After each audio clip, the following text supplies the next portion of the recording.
যুক্তরাষ্ট্রের অভিবাসন নীতিতে বড় ধাক্কা। নিজ দেশের বদলে অভিবাসীদের পাঠানো হচ্ছে আফ্রিকার দুর্গম কারাগারে।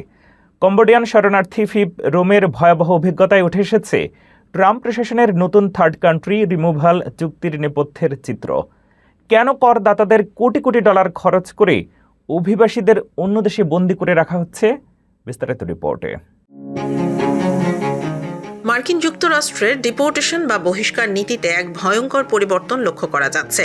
৪৩ বছর বয়সী কম্বোডিয়ান শরণার্থী প্যাপ রোম ভেবেছিলেন তাকে হয়তো অন্য কোনো ডিটেনশন সেন্টারে পাঠানো হচ্ছে, কিন্তু বাস্তবে তাকে বিমানে করে পাঠিয়ে দেওয়া হলো আফ্রিকার ছোট দেশ এসওয়াতিনিতে।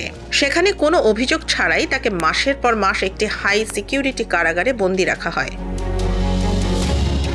২০২৫ সাল থেকে ট্রাম্প প্রশাসন অন্তত ২৭টি দেশের সাথে বিশেষ চুক্তি করেছে। এই কৌশলের আওতায় অভিবাসীদের এমন সব দেশে পাঠানো হচ্ছে যেখানে তাদের কোনো আত্মীয় বা যোগসূত্র নেই। এল সালভাদোর, রুয়ান্ডা এবং এসওয়াতিনির মতো দেশগুলোতে হোটেল, শেল্টার বা কারাগারে বন্দী রাখা হচ্ছে এই প্রবাসীদের। মানবাধিকার সংস্থাগুলো একে এনফোর্সড ডিসঅ্যাপিয়ারেন্স বা গুমের সাথে তুলনা করছে। সিনেট রিপোর্ট অনুযায়ী এই কর্মসূচি অত্যন্ত ব্যয়বহুল। মাত্র ১৯ জন বন্দীকে এসওয়াতিনিতে রাখার জন্য জনপ্রতি খরচ হয়েছে প্রায় $৪,১৩,০০০।